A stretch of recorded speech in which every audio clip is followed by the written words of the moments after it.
আসসালামু আলাইকুম, মহসিনা শাওন আপনাদের সবাইকে আমন্ত্রণ জানাচ্ছি এনটিভির মধ্যাহ্নের খবরে। এখন জন্ম সনদ দিয়ে খোলো বিকাশ স্টুডেন্ট অ্যাকাউন্ট, নিজের বিকাশ নিজে কর। কুড়িগ্রাম ও জামালপুরে বন্যা পরিস্থিতির কিছুটা উন্নতি হলেও নতুন নতুন এলাকা প্লাবিত হচ্ছে বগুড়া ও গাইবান্ধায়। বানভাসীদের মধ্যে দেখা দিয়েছে চরম খাদ্য সংকট। জেলা প্রশাসনের পক্ষে ত্রাণ বিতরণ করা হলেও তা পর্যাপ্ত নয় বলে অভিযোগ বন্যা দুর্গতদের। এদিকে পদ্মার তীব্র স্রোতে ভাঙন দেখা দিয়েছে মুন্সিগঞ্জে শতবর্ষী প্রাচীন দিঘির পাড় বাজারে। ওয়ালিউল্লাহ অলির ডেস্ক রিপোর্ট। অতিবৃষ্টি ও উজানের ঢলে বগুড়ায় দ্বিতীয় দফায় যমুনা নদীর পানি বিপদসীমার ৩৯ সেন্টিমিটার উপর দিয়ে প্রবাহিত হচ্ছে। এতে উপজেলার ৮২টি গ্রামের ৬৮,০০০ মানুষ পানিবন্দী হয়ে পড়েছেন। সংকট দেখা দিয়েছে খাবার ও বিশুদ্ধ পানির। এছাড়াও পানিবন্দী হয়ে পড়ায় ৪০টি প্রাথমিক বিদ্যালয় ও ৬টি মাধ্যমিক বিদ্যালয়ে পাঠদান এখনও বন্ধ রয়েছে। জামালপুরে যমুনা সহ অন্যান্য নদ নদীর পানি কমতে শুরু করায় সার্বিক বন্যা পরিস্থিতির কিছুটা উন্নতি হয়েছে। দেওয়ানগঞ্জের বাহাদুরাবাদ ঘাট পয়েন্টে ও সরিষাবাড়ির জগন্নাথ ঘাট পয়েন্টে পানির হ্রাস পেলেও এখনও বিপদসীমার উপর দিয়ে প্রবাহিত হচ্ছে যমুনা নদীর পানি। পানি কমায় অনেকেই আশ্রয় কেন্দ্রে ছেড়ে বাড়িঘরে ফিরতে শুরু করেছেন। দুর্গত এলাকায় খাবার, সুপেয় পানি, শিশু খাদ্য ও গোখাদ্যের তীব্র সংকট দেখা দিয়েছে। কুড়িগ্রামের সবকটি নদ নদীর পানি কমতে শুরু করেছে। আশ্রয় কেন্দ্র থেকে ঘরে ফিরতে শুরু করেছে বানভাসীরা। তবে সংকট দেখা দিয়েছে খাবার ও বিশুদ্ধ পানির। জেলা প্রশাসনের পক্ষ থেকে ত্রাণ দেওয়া হচ্ছে বন্যার্তদের মাঝে। গাইবান্ধার ফুলছড়ি পয়েন্টে ব্রহ্মপুত্রের পানি বিপদসীমার উপর দিয়ে প্রবাহিত হচ্ছে। ২৯টি ইউনিয়নে এখনও পানিবন্দী রয়েছে ৫০,০০০ মানুষ। বাড়িঘর ছেড়ে উঁচু স্থানে আশ্রয় নেওয়া বন্যার্ত মানুষ এখনও তাদের বাড়িঘরে ফিরতে পারেনি। বন্ধ রয়েছে ৮০টি শিক্ষা প্রতিষ্ঠান। সুনামগঞ্জে বৃষ্টিপাত ও পাহাড়ি ঢল অব্যাহত থাকায় সার্বিক বন্যা পরিস্থিতি অপরিবর্তিত রয়েছে। এক মাসে ৩ বার বন্যার কবলে পড়ায় মানুষের দুর্ভোগ চরমে পৌঁছেছে। সুনামগঞ্জ সদর, ছাতক, দোয়ারা বাজার সহ ১২ উপজেলায় বন্যা পরিস্থিতির অবনতি হওয়ায় লাখ লাখ মানুষ পানিবন্দী মানবেতর জীবনযাপন করছেন। পদ্মার তীব্র স্রোতে ভাঙন দেখা দিয়েছে মুন্সিগঞ্জের শতবর্ষী প্রাচীন দিঘির পাড় বাজারে। গত কয়েকদিনে বিলীন হয়েছে সার ও পাটের আড়তসহ বিভিন্ন প্রতিষ্ঠান। ভাঙন আতঙ্কে নির্ঘুম রাত কাটছে ব্যবসায়ীদের। এখানটা ৬টা ভেঙে ফেলাইছে। যে কোনো গাছের কাছে বাকি যেগুলো আছে যেগুলো একই অবস্থা। ১ মাস ধরে এরকম অবস্থা, কেউ পদক্ষেপ কেউ নিতেছে না। এদিকে ফেনী সদর উপজেলার কালিদাস পাহালিয়া নদীর উপরে বিশ্ব ব্যাংকের অর্থায়নে একটি সেতুর নির্মাণ কাজ চলছে। নদী পারাপারে বিকল্প যাতায়াতের জন্য নির্মাণ করা হয়েছিল কাঠের সেতু। কয়েকদিন আগে এই সেতুটি ভেঙে যাওয়ায় কয়েকটি গ্রামের অন্তত ৩০,০০০ মানুষ দুর্ভোগে পড়েছেন। ওয়ালিউল্লাহ অলি, এনটিভি নিউজ ডেস্ক।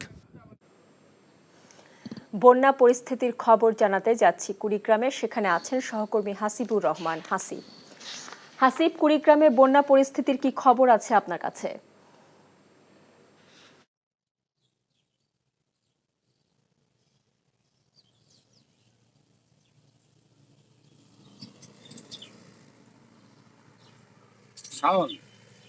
কুড়িগ্রামের সার্বিক বন্যা পরিস্থিতিতে কিছুটা উন্নতি হয়েছে, তবে ব্রহ্মপুত্র এবং দুধকুমর নদীর পানি এখনো বিপদসীমার উপর দিয়ে প্রবাহিত হচ্ছে।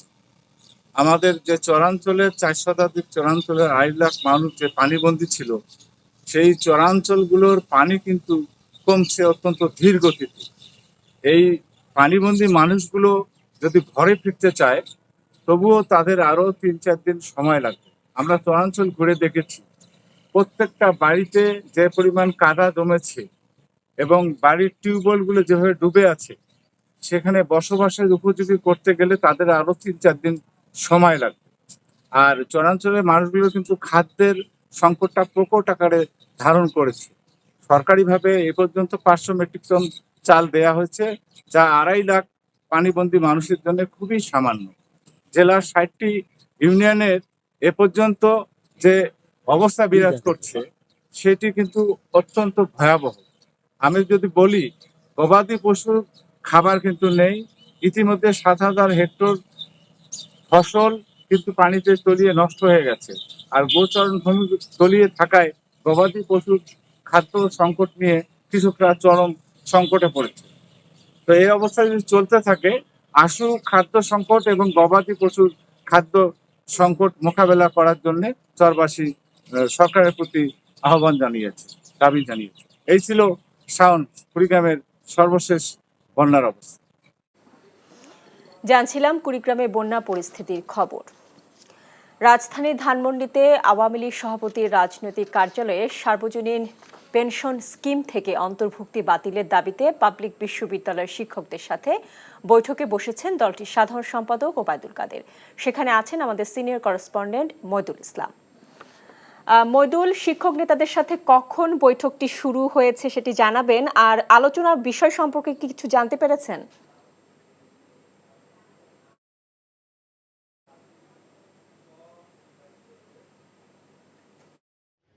এখন থেকে 15 মিনিট আগে এখানে বাংলাদেশ আওয়ামী লীগের সভাপতি এবং প্রধানমন্ত্রী শেখ হাসিনার রাজনৈতিক কার্যালয় ধানমন্ডি 3-এর এতে সভা শুরু হয়েছে এবং এখানে সভা মূলত শিক্ষকদের পক্ষ থেকে বাংলাদেশ বিশ্ববিদ্যালয় শিক্ষক সমিতি ফেডারেশনের মহাসচিব ডক্টর নিজামুল হক ভূঁইয়া তার নেতৃত্বে এবং 10 সদস্যের একটি প্রতিনিধি দল এখানে এসেছেন। এখানে বৈঠকে আরও উপস্থিত আছেন বাংলাদেশ আওয়ামী লীগের সাধারণ সম্পাদক ওবায়দুল কাদের, শিক্ষামন্ত্রী সহ এবং আওয়ামী লীগের দপ্তর সম্পাদক বিপ্লব বড়ুয়া সহ কয়েকজন উপস্থিত আছে এবং শিক্ষকদের পক্ষ থেকে 10 জন প্রতিনিধি অংশ নিয়েছে এবং 11:15টার দিকে যে বৈঠক শুরু হয়েছে সেটা এখনও চলছে। এবং আজকে মূলত এই যে বৈঠকের মূল বিষয়বস্তু হলো যে সর্বজনীন পেনশন স্কিম প্রত্যয় বাতিলের দাবিতে যে শিক্ষকরা দীর্ঘদিন ধরে আন্দোলন করে আসছেন। গত 13 দিন ধরে তারা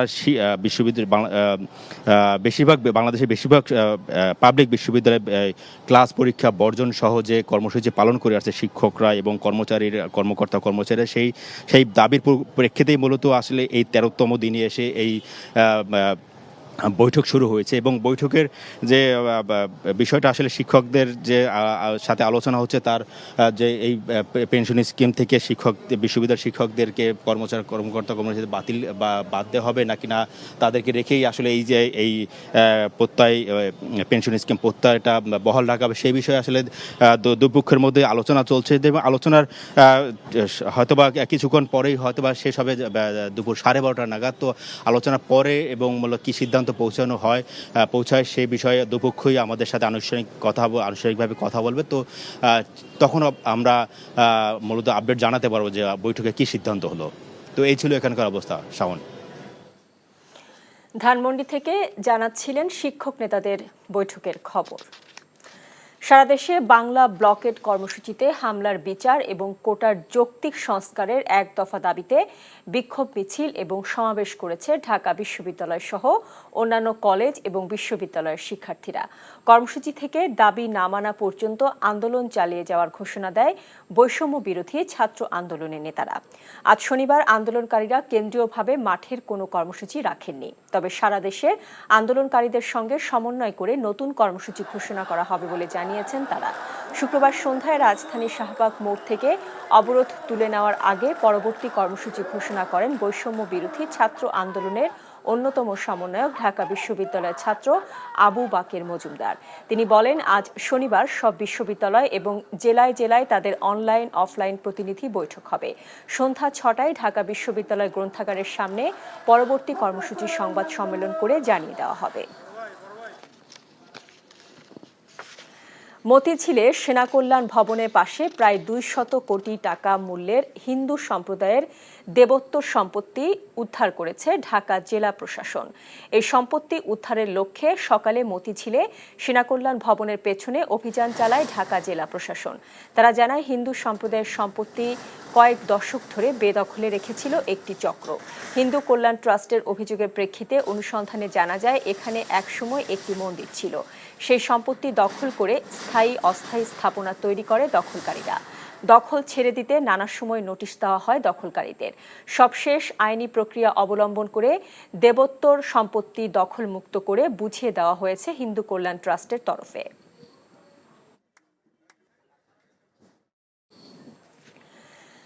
বাজার পরিস্থিতির খবর জানতে এখন আমরা যাচ্ছি রাজশাহীতে। সেখানে আছেন আমাদের সিনিয়র করেসপন্ডেন্ট সাজু।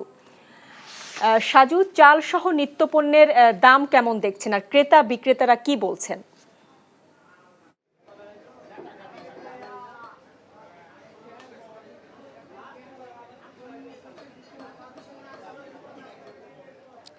শাওন, আমি এই মুহূর্তে আছি রাজশাহীর সবচেয়ে যে বড় খুচরা বাজার সাহেব বাজারে, এবং এই সাহেব বাজার কাঁচা বাজারে।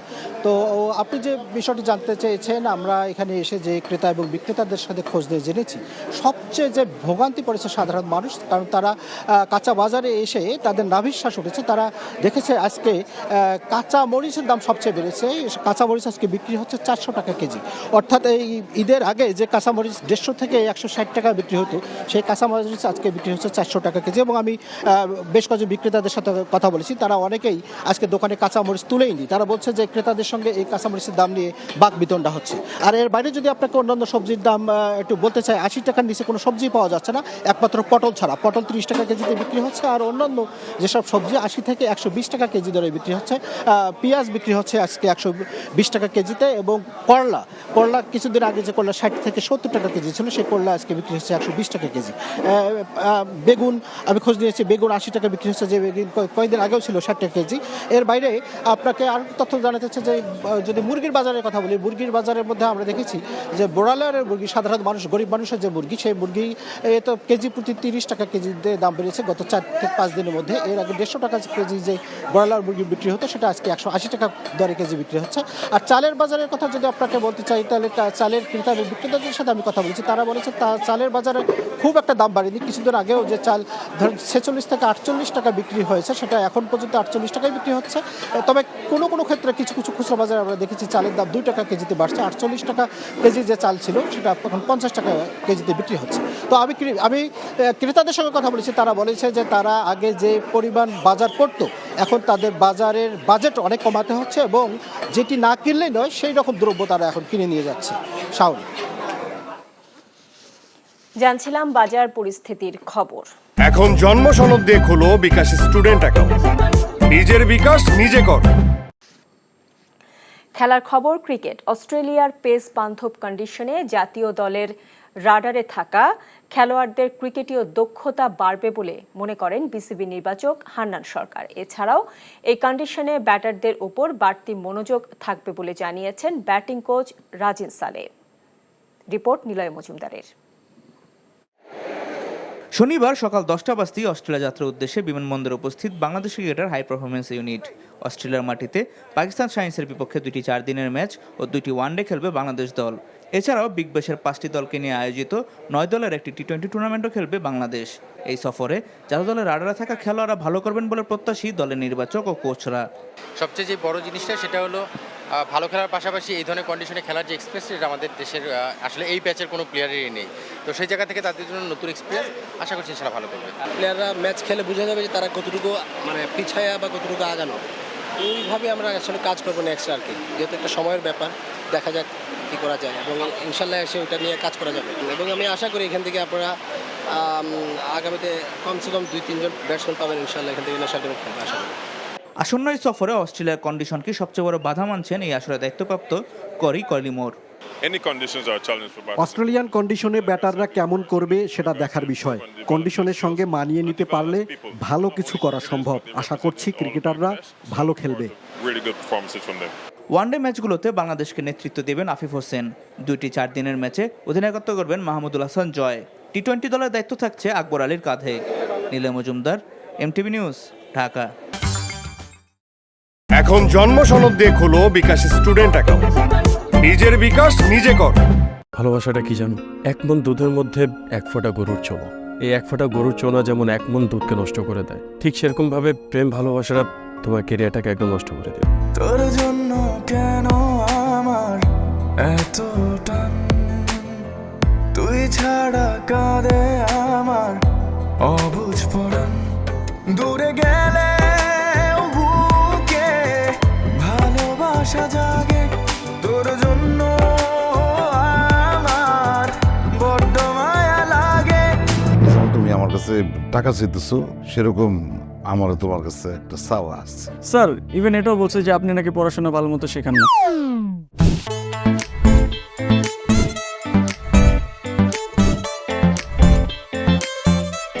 অল্প বয়সে জীবনের সরোবরে ভালোবাসা নামক একটি চোনা ঢুকিয়েছে, তারপর থেকে আমার জীবনটা নষ্ট।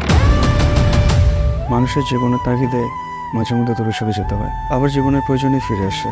আমিও ফিরবো।